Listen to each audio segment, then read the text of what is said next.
नमस्कार. आपल्या मुलीला किंवा मुलाला राक्षस गणवाल्या व्यक्तीचं स्थळ आल्यानंतर होकार द्यावा की नकार हा प्रश्न प्रत्येक पालकांना पडलेला असतो. त्यामुळे मला सतत विचारला जाणारा प्रश्न आहे की खरंच राक्षस गणवाल्या व्यक्ती वाईट असतात का? मी लग्नासाठी होकार द्यावा की नकार?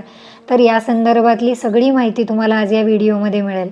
सगळ्यात पहिला आणि महत्त्वाचा प्रश्न, गण म्हणजे काय आणि नक्की कोणती व्यक्ती कोणत्या गणात आहे हे कशावरून ठरवलं जातं? तर जन्माला आलेलं मूल हे कोणत्या नक्षत्रामध्ये जन्माला आलेलं आहे याच्यावरून त्याचा गण ठरतो. गण 3 प्रकारचे असतात: देवगण, मनुष्यगण आणि राक्षसगण. आता हे गण कशावरून ठरवले जातात? तर जन्माला आलेलं मूल कोणत्या नक्षत्रामध्ये जन्माला आलेलं आहे यावरून त्याचा गण ठरतो. गण हा कधीच राशीवरून, नावावरून किंवा तुमच्या लग्नावरून किंवा ग्रह कोणता बलवान आहे कोणता कमजोर आहे याच्यावरून नाही, तर फक्त आणि फक्त जन्म नक्षत्रावरून ठरवला जातो.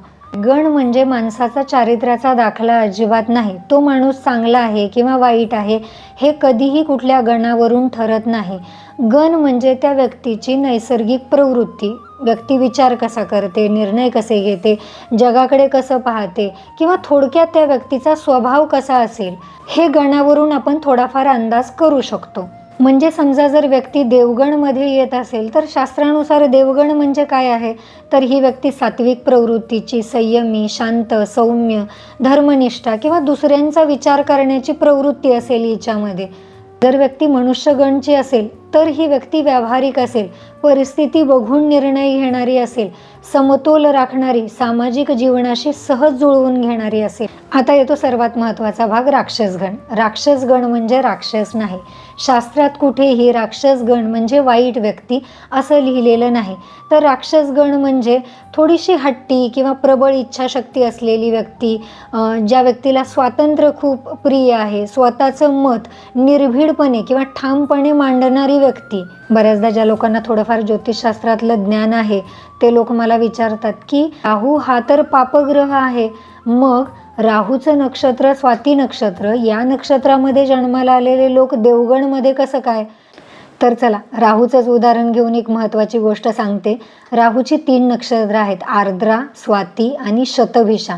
तुम्हाला आश्चर्य वाटेल, आर्द्रा नक्षत्रामध्ये जन्मलेले लोक मनुष्यगणमध्ये येतात, स्वाती नक्षत्रामध्ये जन्मलेले लोक देवगणमध्ये येतात आणि शतभिषा नक्षत्रामध्ये जन्मलेले लोक हे मात्र राक्षसगणमध्ये येतात.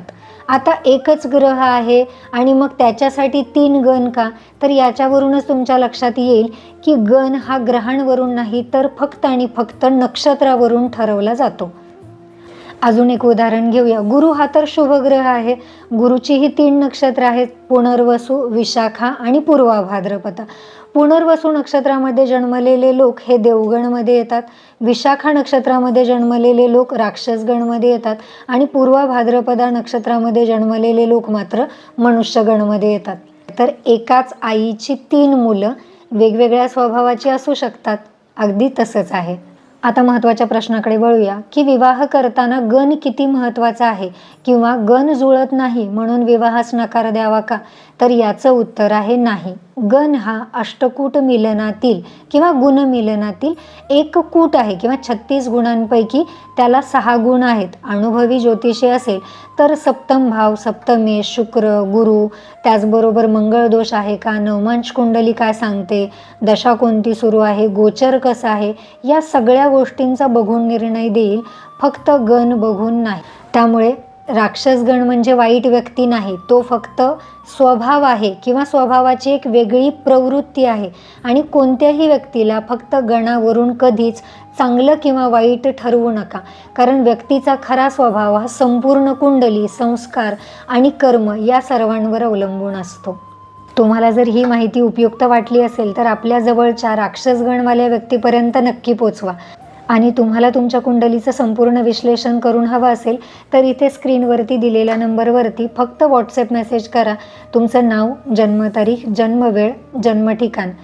मला फोन करण्यासाठीची वेळ तुम्हाला व्हॉट्सॲप मेसेजद्वारे कळवली जाईल. त्यासाठी तुम्हाला कमीत कमी 24 तास वाट पाहावी लागेल. अशाच प्रकारच्या ज्योतिषीय माहितीसाठी आपल्या चॅनलला नक्की सबस्क्राईब करा. व्हिडिओ शेवटपर्यंत पाहिल्याबद्दल खूप खूप धन्यवाद.